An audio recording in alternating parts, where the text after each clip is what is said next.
firstly, why is running power important for Australian rules football? Every team largely is going to have a different philosophy. As strength and conditioning coaches, we want to develop athletes with their physical capacities so they can put their best show and put their best foot forward on a given basis in their game.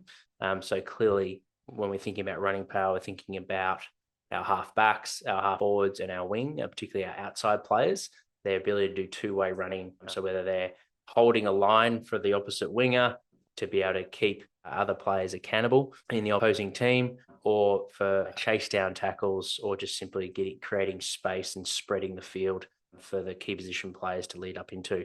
So really, really important from a tactical point of view. Obviously, from a technical point of view, if you've got sound, repeat speed, and power, then the game is easy.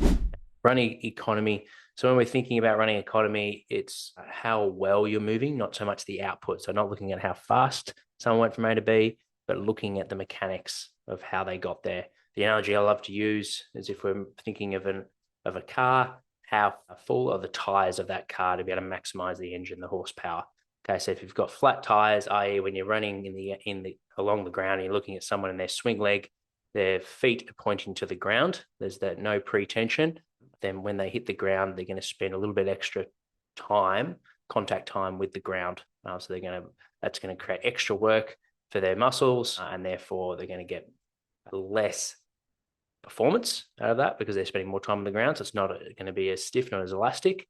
So they're not going to benefit as well from their tendons, but also they're increasing their risk of injury because they're working a lot harder compared to someone that's got efficient, effective running economy. Number 3, power, speed, and endurance. So clearly with if we go with power first, so more our slow stretch shortening cycle, those things like your ability to jump for the aerial contest.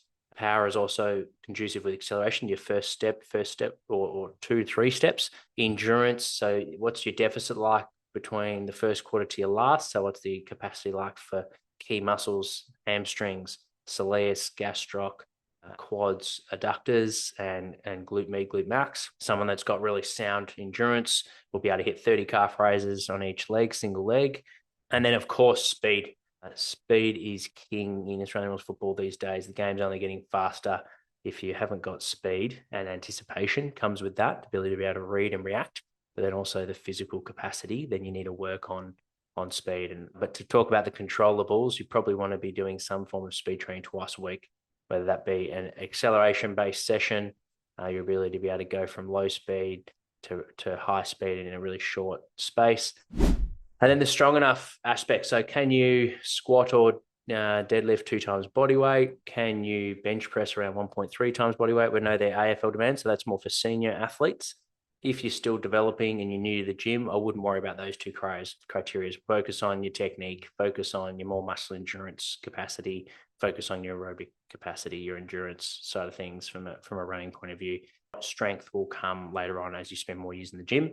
But if you have been in the gym for 4 years plus, 5 years plus, you've got sound technique, then start working towards prioritizing maximal strength opposed to your hypertrophy. Too often I speak to athletes and look at their programs before they start our program, and they've just been following your classic 10 to 15 rep range with low intent, short rest periods, and the intensity is just not moving the needle. We need to be resting 2 to 3 minutes between sets. We need to be step loading every set up to a heavy, 2, 3, or 4 reps. And we need to be that compound lifts, the box squats, the back squats, the deadlifts are critical. So if you're not strong enough, then all that speed training, all that agility, all that acceleration, this is an area that you can get massive amount of reward from. If you can produce more force, your ceiling for improving those dynamic qualities is going to be enhanced. This is an example of running times. Obviously, I've taken the name out of it. So with this, I work out looking at the difference between their maximum aerobic speed, the average speed that they're moving for their aerobic test, and their sprint speed. We can create a speed reserve. If that's less than 1.8, so if it's 1.8 or below, I put them in more an aerobic dominant program because that's how they're wired. If they're between 1.9 and 2, I put them in a mixed threshold program where, depending on the period of preseason that we're in, They may have a bit more emphasis on anaerobic work with longer rest periods. And then you've got your speed demons, the fast twitch dominant athletes, high glycolytic based movers. For them, we want to give them a chop out from a work to rest point of view because they're going to be able to generate high forces really quickly. They're rapid, but they're equally usually not as fit. So for those guys, I give them a bit of, and if they're above 2.1 in that speed reserve, they're going to our speed programming.